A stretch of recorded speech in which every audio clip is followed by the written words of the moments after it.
I wanted to make a video this week, and I wanted to make it on a suggestion that was in the comments, which was how to make clothing, or how to draw clothing a little bit better. So I'm going to make a tip video where I give you a couple suggestions, a couple way of thinking about drawing clothes, and hopefully that helps you improve.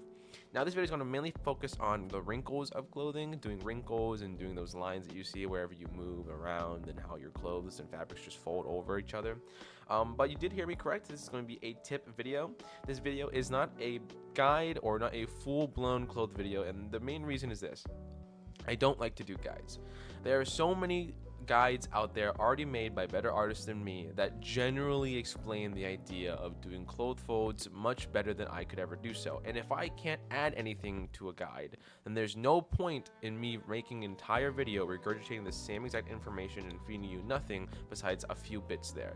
Let's just keep it simple, short it down to those few bits, and hopefully it will allow you to draw clothing better.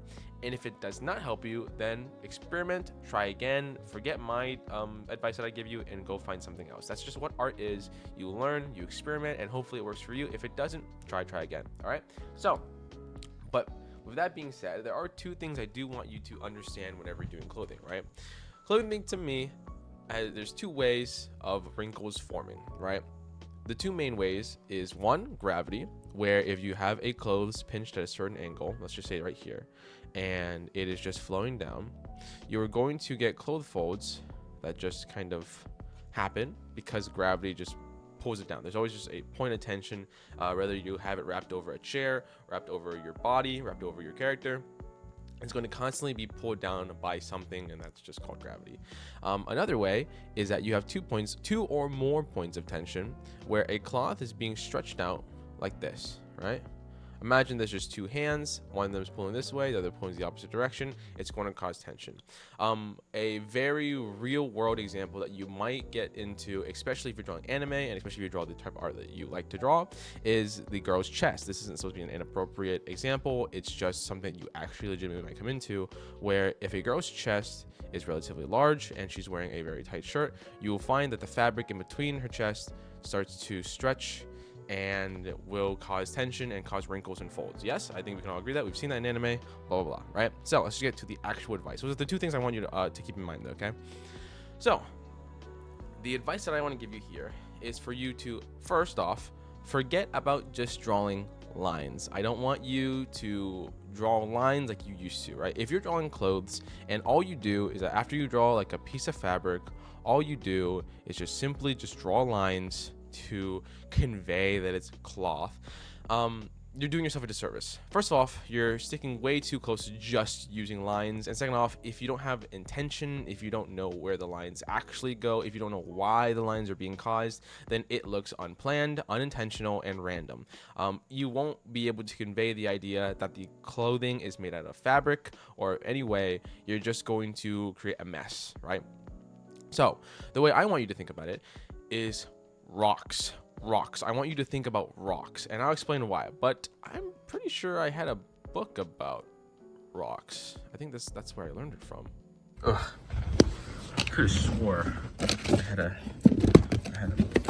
book about rocks or something. I found that.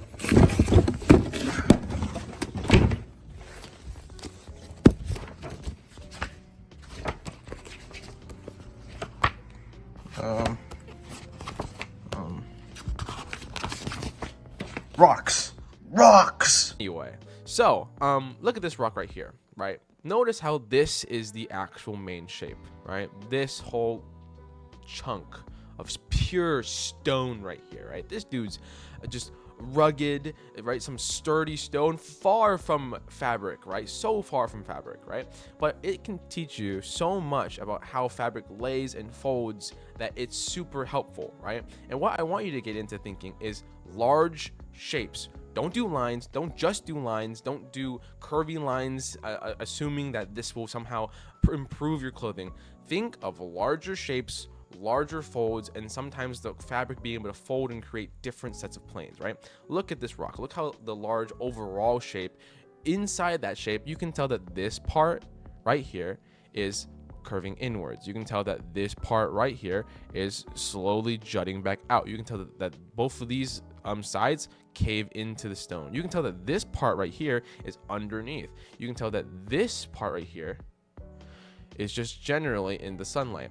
So the way you want to think about this is that notice how you can tell that things bend, things fold inwards, fold outwards, even though there isn't any hard lines. They're just giant shapes like squares or triangles, or even these odd shapes like this one down here, right?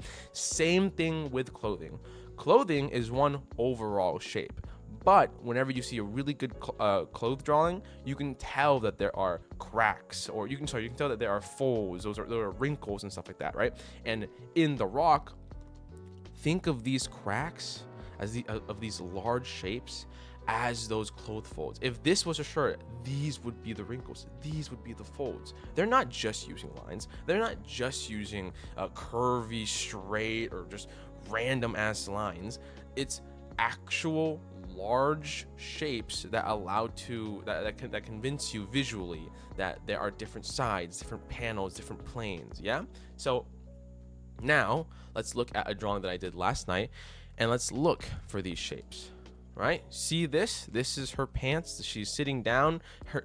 She's sitting down. Her legs are up in her knees are up in a sitting position. So that will cause a lot of clothes folds. A lot of them. Here's a reference right here. So look at my drawing. You're gonna see a couple lines. You're gonna see, you're gonna see like lines and curvy stuff like that. But what are you also gonna see? You're gonna see that even if the lines don't connect, there's still a sort of shape here. There's still this sort of shape here. I'm trying to convince you that these large shapes are caused by the cloth folding in on itself over and over because of the character's movement, right? You'll see triangles, a lot of triangles. You'll see trapezoids. You'll see more triangles here. There's a lot of different shapes. And the reason why I'm doing that is because if you look at the reference here, you'll notice that almost most of them can be broken down into large shapes. Look at this. Look at this one right here. Look how big this shape is. Look at this. It's telling you that this piece of clothing, right? This is the top of the cloth, and it folds inwards like that, and it is conveyed through large shapes.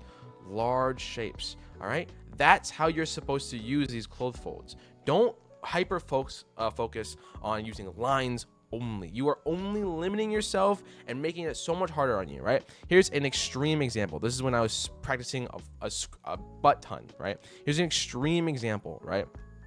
This is a while ago, but here you can tell that shapes. This is when I started focusing on shapes. This is when I started to abandon lines. I started to throw lines away, right? And get used to the idea of using blockier shapes to convey my ideas. No, like lines still exist. Lines are still here, obviously, right? But they're in tandem. They're working together. And if anything, I slowly started to focus more on using lines to just insinuate there being a shape or a fold in there. Because if you stick to just lines, you're going to get either a drawing that's too scratchy, too many lines going everywhere at once, or you're just going to get something that looks random and unintentional, right? That's not what you're going for. So if we were to summarize this whole entire video, right, is that I want you, the next time you're drawing clothing, to look very, very closely at the clothing. If you look close enough, you are going to see some sort of shape. You're going to see something within them, right? That's not just a line. Even here, right? You'll be like, oh, where's the line here? Well, how about you just do this instead? Like that. Why not? See this right here? This could be convinced as a line, or you could just,